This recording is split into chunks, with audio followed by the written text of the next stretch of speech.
नमस्कार मंडळी, सगळ्यांना जय गुरुदेव. मी विठ्ठल वंदना मधुकरराव महाले, संस्थापक अध्यक्ष संघर्ष अनाथ गरजूंचा. आज आपल्या संतनगरी सोनाळा गावामध्ये शेतकऱ्यांसाठी शेतकऱ्यांच्या हिताचा एक कार्यक्रम आयोजित करण्यात आलेला आहे. त्याचं नाव आहे सेंद्रिय शेती काळाची गरज. यासाठी नागपूरवरून खास भास्कर डंबारे सर आलेले आहेत, जे फाउंडर आहेत विनर्स अकॅडमीचे. ते आपल्याला या ठिकाणी मार्गदर्शन करणार आहेत. आणि विशेष म्हणजे आपल्या गावामध्ये जे बेरोजगार तरुण आहेत यांना रोजगार निर्माण व्हावा. जे आपण रिकामा इकडे तिकडे फिरतो, तर रिकामी कामं न फिरता आपल्याला एक रोजगार, डेली इन्कम आपल्याला कशी भेटेल, यासाठी रोजगार मार्गदर्शक म्हणून राजेशजी वानखडे आपल्या गावचे आहेत. ते या ठिकाणी या कार्यक्रमामध्ये येणार आहेत.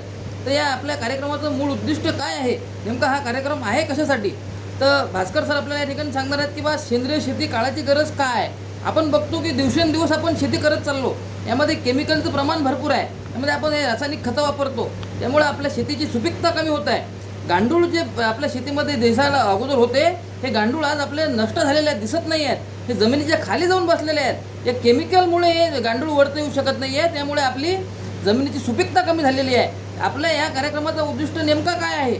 आपण जर का या कार्यक्रमामध्ये आलात आणि त्यांच्याकडून मार्गदर्शन घेतलात, आपण केमिकलच्या दुनियेतून बाहेर येऊन आपण सेंद्रिय शेती करू, यासाठी ते आपल्याला मार्गदर्शन करतील. नेमकं का आपण सेंद्रिय शेती करायला पाहिजे, त्याच्यामुळे काय होते, याचे फायदे काय आहेत, हे मी तुम्हाला सांगतो. सेंद्रिय शेती केल्यामुळे आपली